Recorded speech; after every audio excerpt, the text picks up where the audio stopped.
আমাদের বাংলাদেশের বর্তমান সাম্প্রতিক রাজনৈতিক পরিস্থিতি নিয়ে আলোচনা হয়েছে এবং আমাদের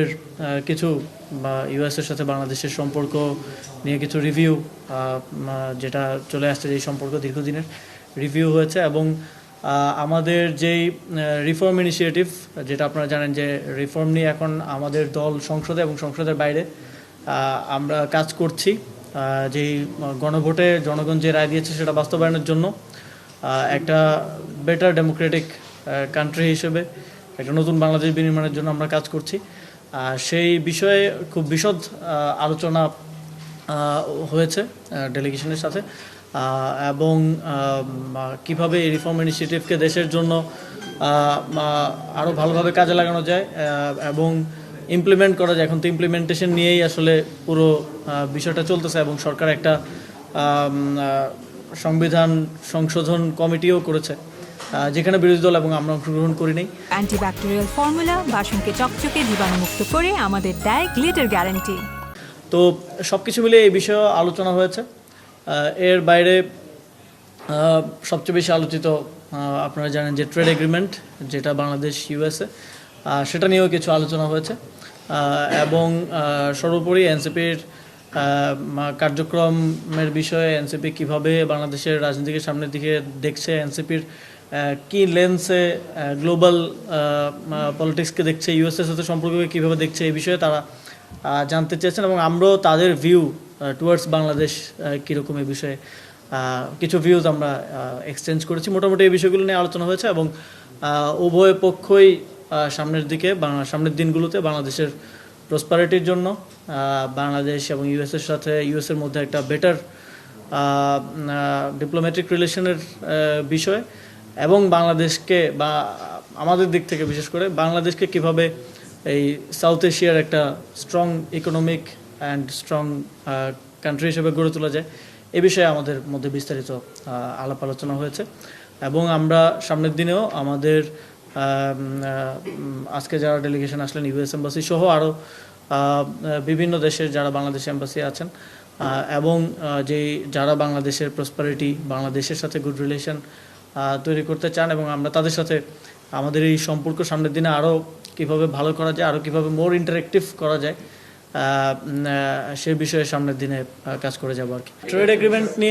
এগ্রিমেন্ট হওয়ার আগে আমাদের কোনো আলোচনা হয়নি এবং এটা এর আগে আমরা কয়েকবার এখানে প্রেস ব্রিফিংয়ে আমার মনে আছে আমি 2বার অন্তত পরিষ্কার করেছি আমাদের আলোচনা হয় নাই এবং আমরা এই বিষয় নিয়ে অন্তর্বর্তী সরকারকেও এবং আমেরিকান এম্বাসিকেও তাদেরকেও বারবার আমরা পরবর্তীতে যখন এটা নিয়ে আলোচনা হয়েছে আমরা বলেছি যে ইউ শুড হ্যাভ আমাদের সাথে আলোচনা করাটা প্রয়োজন ছিল আর কি as a stake holder.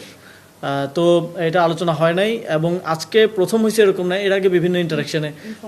Informally আমাদের মধ্যে এই বিষয়টা নিয়ে হয়তো আলোচনা হয়েছে, মিটিং হয়েছিল হ্যাঁ এবং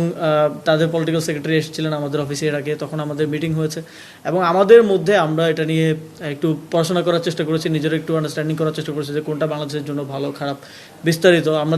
দেখছি যে অনেকেই টিভিতে টকশোতে বিভিন্ন জায়গায় হয়তো না পড়ে না বুঝেই অনেক ধরনের কমেন্ট করতেছেন, অনেক ধরনের প্রোপাগান্ডা হচ্ছে, অনেক ধরনের এটা নিয়ে সত্য মিথ্যা অনেক কিছু মার্কেটে আছে। বাট আমরা একটু নিজেদের মধ্যে বোঝাপড়া করার চেষ্টা করেছি আর কি, নিজেরাও ওয়ার্কশপের মতো করেছি টু বেটার আন্ডারস্ট্যান্ড অ্যান্ড আমরা যেই জায়গাগুলোতে মনে হয়েছে যে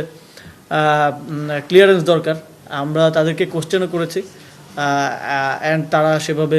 সেটার উত্তর দিয়েছে আর কি। এটার ক্ষেত্রে তো আমরা পার্টি হিসেবে আপনারা আমাদের অবস্থান জানেন, আমরা এটা নন নেগোসিয়েবল একটা জায়গায় আছি যে গণভোটের রায় বাস্তবায়নের বিষয়টা নিয়ে এবং আমরা একই সাথে সংসদে এবং সংসদের বাইরে আমাদের কার্যক্রম পরিচালনা করছি, কর্মসূচি চলমান আছে। তো আমরা তাদেরকে জানিয়েছি যে এটার জন্য এই বিষয়টাকে তারা কিভাবে দেখেন এবং তারা জানিয়েছেন যে তারা এই রিফর্ম ইনিশিয়েটিভটাকে সাপোর্ট করেন, it should be done, but দেশের ইন্টারনালি কীভাবে হবে কী হবে পলিটিক্যাল পার্টি তারা এখানে কোনো পক্ষ নিতে আগ্রহী না as usual. But even trade এগ্রিমেন্টের ক্ষেত্রেও বা বেটার রিলেশনের ক্ষেত্রেও কিছু কিছু জায়গায় আপনারা জানেন যে ইউএস সহ বিভিন্ন দেশে বিভিন্ন ধরনের মতাদর্শ থাকে, বোঝাপড়া থাকে। তো রিফর্মের ক্ষেত্রে তারা স্ট্রংলি এটাকে সাপোর্ট করেন এবং তারা এটার জন্য সরকার দল জামাতে ইসলামী এবং সবার সাথেই তারা এক ধরনের নেগোসিয়েশন এবং কথাবার্তার মধ্যে আছেন আর কি, এবং আমরা এই জন্য সাপোর্ট চেয়েছি। প্রথমত আমি যখন সরকারের অংশ ছিলাম তারও আমি পদত্যাগ করার 2 মাস পরে চুক্তিটা হয়েছে, তো আমার ওই সরকারের দিক থেকে জানার তো আসলে সুযোগ নেই। এবং